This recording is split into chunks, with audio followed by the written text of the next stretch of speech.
The haunted orchard, a forgotten corner. Spring was once more in the world. As she sang to herself in the faraway woodlands, her voice reached even the ears of the city, weary with the long winter. Daffodils flowered at the entrances to the subway. Furniture-removing vans blocked the side streets. Children clustered like blossoms on the doorsteps. The open cars were running, and the cries of the peddlers were once more heard. Yes, it was the spring, and the city dreamed wistfully of lilacs and the dewy piping of birds in gnarled old apple trees, of dogwood lighting up with sudden silver the thickening woods, and of water plants unfolding their glossy scrolls in pools of morning freshness. On Sunday mornings, the outbound trains were thronged with eager pilgrims hastening out of the city to behold once more the ancient marvel of the spring. And on Sunday evenings, the railway stations were flowery with banners of blossom from rifled woodland and orchard carried in the hands of the returning pilgrims, whose eyes still shone with the spring magic, in whose ears still sang the fairy music. As I beheld these signs of a refreshing spring, I knew that I must follow the music, forsake a while the beautiful city, and in the green silences meet once more my sweetheart Solitude. As the train drew out of the Grand Central, I hummed to myself, "I've a neater, sweeter maiden in a greener, cleaner land." So I said goodbye to the city and went forth with a beating heart to meet the spring.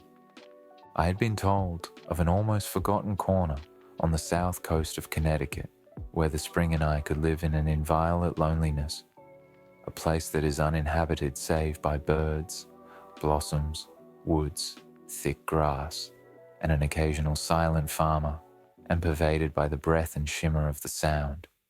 Nor had rumor lied, for when the train set me down at my destination, I stepped out into the most wonderful green hush, a leafy silence through which the very train, as it went farther on its way, seemed to steal as noiselessly as possible for fear of making the least noise. After a winter in the town, to be dropped thus suddenly into the intense quiet of the countryside makes an almost ghostly impression upon one, as of an enchanted silence, a silence that listens and watches but never speaks, putting a finger on lip. There is a spectral quality about everything upon which the eye falls.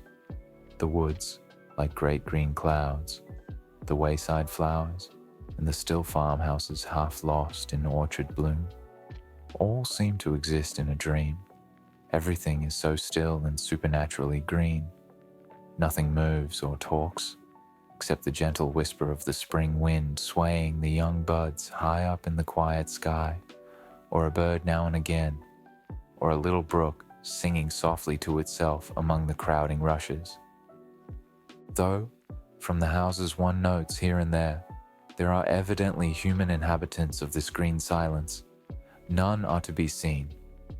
I have often wondered where the country folk hide, as I have walked hour after hour, past farm and croft and lonely dooryards. I never caught sight of a human face. If you want to ask the way, a farmer is as shy as a squirrel, and if you knock at a farmhouse door, all is as silent as a rabbit warren, the haunted house. As I walked along in the enchanted stillness, I came at length to a quaint old farmhouse, old colonial in its architecture, embowered in white lilacs and surrounded by an orchard of ancient apple trees that cast a rich shade on the deep spring grass.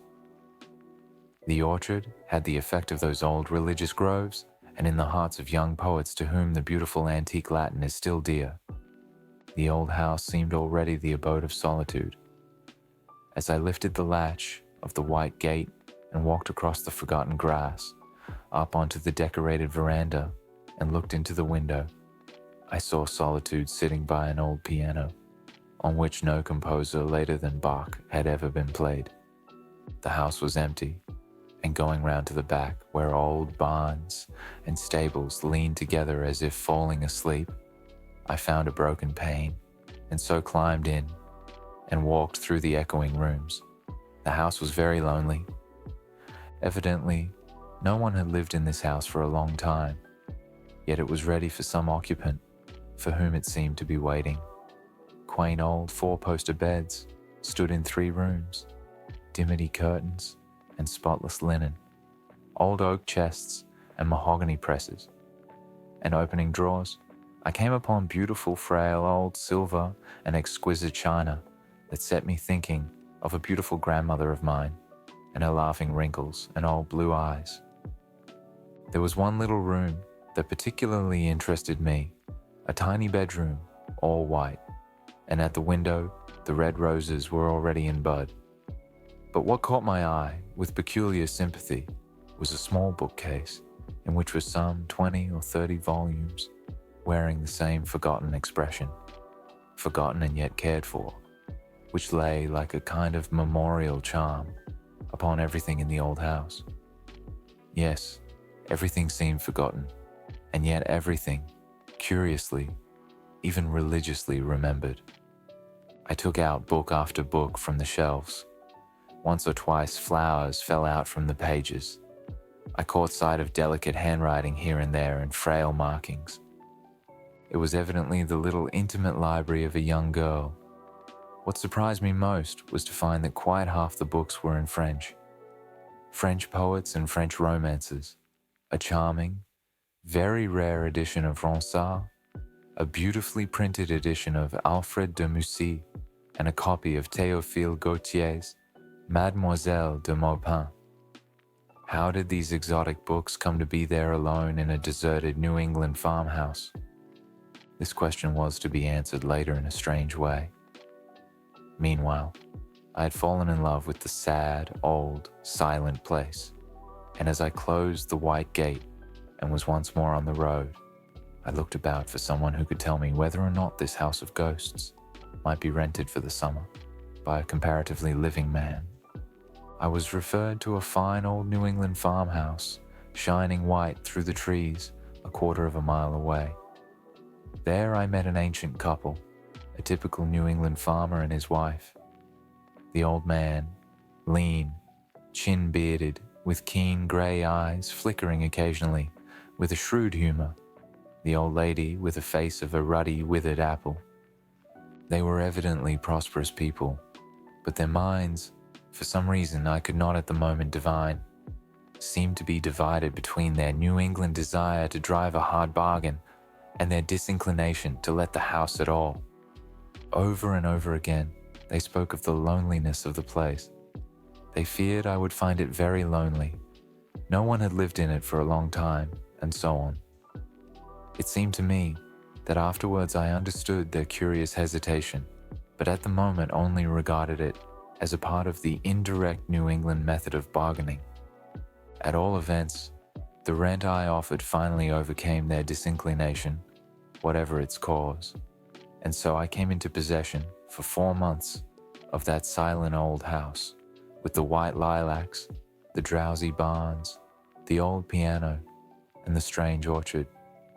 As the summer came on and the year changed its name from May to June, I used to lie under the apple trees in the afternoons, dreamily reading some old book, and through half-sleepy eyelids watching the silken shimmer of the Sound. I had lived in the old house for about a month when one afternoon a strange thing happened to me. I remember the date well. It was the afternoon of Tuesday, June 13th. I was reading, or rather dipping here and there, in Burton's Anatomy of Melancholy. As I read, I remember that a little unripe apple, with a petal or two of blossom still clinging to it, fell upon the old yellow page. Then I suppose I must have fallen into a dream, though it seemed to me that both my eyes and my ears were wide open. I suddenly became aware of a beautiful young voice singing very softly somewhere among the leaves. The singing was very frail, almost imperceptible, as though it came out of the air. It came and went fitfully, like the elusive fragrance of sweetbriar, as though a girl was walking to and fro, dreamily humming to herself in the still afternoon. Yet there was no one to be seen. The orchard had never seemed such lonely.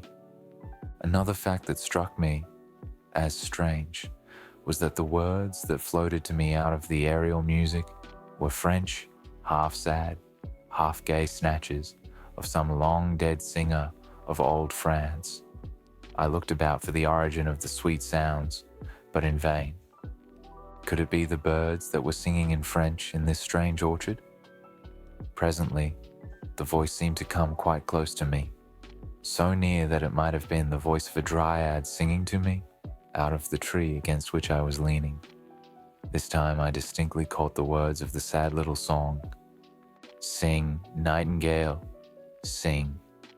You who have a cheerful heart, you have the heart to laugh, I have to cry. But though the voice was at my shoulder, I could see no one, and then the singing stopped with what sounded like a sob. A moment or two later, I seemed to hear a sound of sobbing far down the orchard. Then there followed silence, and I was left to ponder on the strange occurrence. Naturally, I decided that it was just a daydream between sleeping and waking over the pages of an old book. Yet the next day, and the day after, the invisible singer was in the orchard again. I could not be satisfied with such a mere matter-of-fact explanation. At a clear fountain, went the voice to and fro through the thick orchard boughs. I'm going for a walk. I found the water so beautiful that I bathed there. I've loved you for a long time. I never forgot you. It was certainly uncanny to hear that voice going to and fro the orchard, there somewhere amid the bright sun-dazzled boughs. It is not a human creature to be seen, and the nearest house is half a mile away. The most materialistic mind could hardly but conclude that here was something not dreamed of in our philosophy. It seemed to me that the only reasonable explanation was the entirely irrational one. My orchard was haunted. It is haunted by some beautiful young spirit, with some sorrow of lost joy that would not let her sleep quietly in her grave. Next day, I had a confirmation of my theory. Once more, I was lying under my favorite apple tree, half reading and half watching the sound, lulled into a dream by the whir of insects and the spices called up from the earth by the hot sun. As I bent over the page, I suddenly had the startling impression that someone was leaning over my shoulder and reading with me, and that a girl's long hair was falling over me down onto the page. The book was the Ronsard I had found in the little bedroom. I turned, but again there was nothing there. Yet this time, I knew that I had not been dreaming, and I cried out, "Poor child, tell me of your grief. I may help your sorrowing heart to rest." A strange visit, but of course, there was no answer. Yet that night, I had a strange dream. I thought I was in the orchard again in the afternoon, and once again heard the strange singing. But this time, as I looked up, the singer was no longer invisible. Coming toward me was a young girl with wonderful blue eyes, filled with tears, and gold hair that fell to her waist. She wore a straight, white robe that might have been a shroud or a bridal dress. She appeared not to see me, though she came directly to the tree where I was sitting. There she knelt and buried her face in the grass and sobbed as if her heart would break. Her long hair fell over her like a mantle, and in my dream, I stroked it pityingly and murmured words of comfort for a sorrow I did not understand. Then I woke suddenly, as one does from dreams.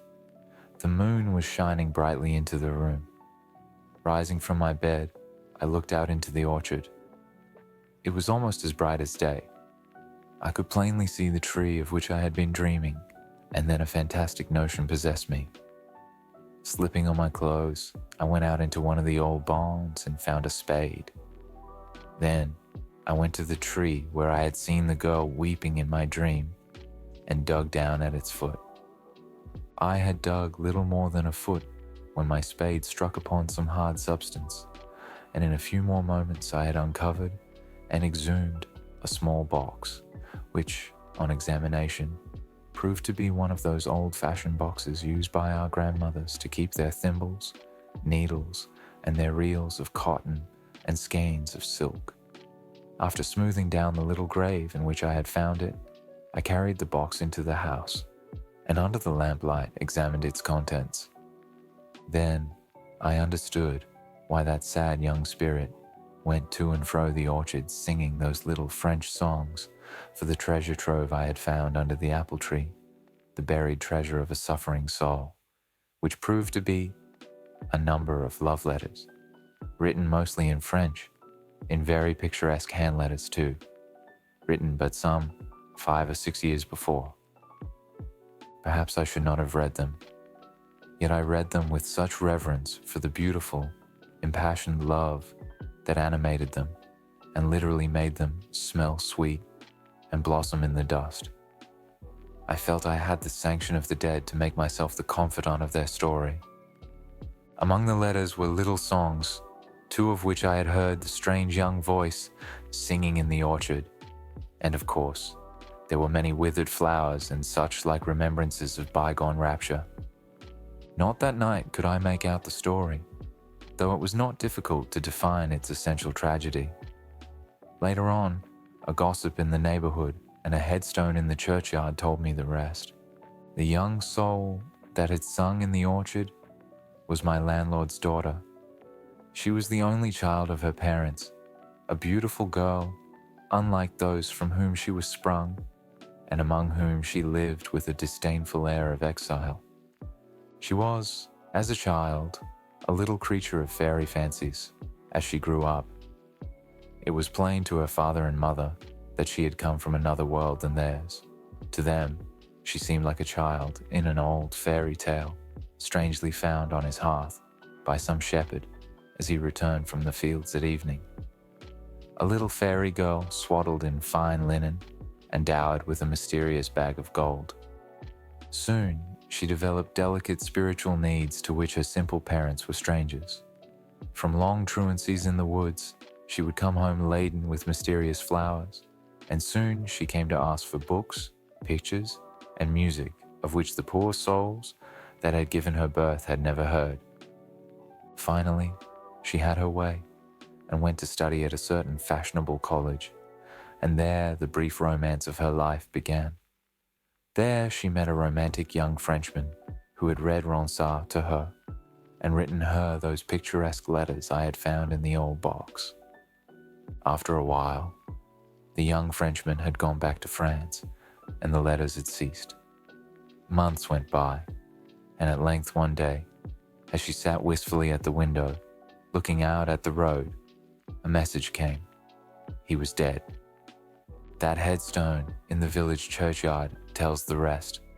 She was very young to die, scarcely 19 years, and the person who died young, with all their hopes and dreams, still like unfolded buds within their hearts, do not rest so quietly in the grave as those who have gone through the long day from morning until evening and are only too glad to sleep. The next day, I took the little box to a quiet corner of the orchard and made a little fire of fragrant boughs, for so I interpreted the wish of that young, unquiet spirit, and the beautiful words are now safe, taken up again into the aerial spaces from which they came. But since then, the birds sang no more French songs in my old orchard,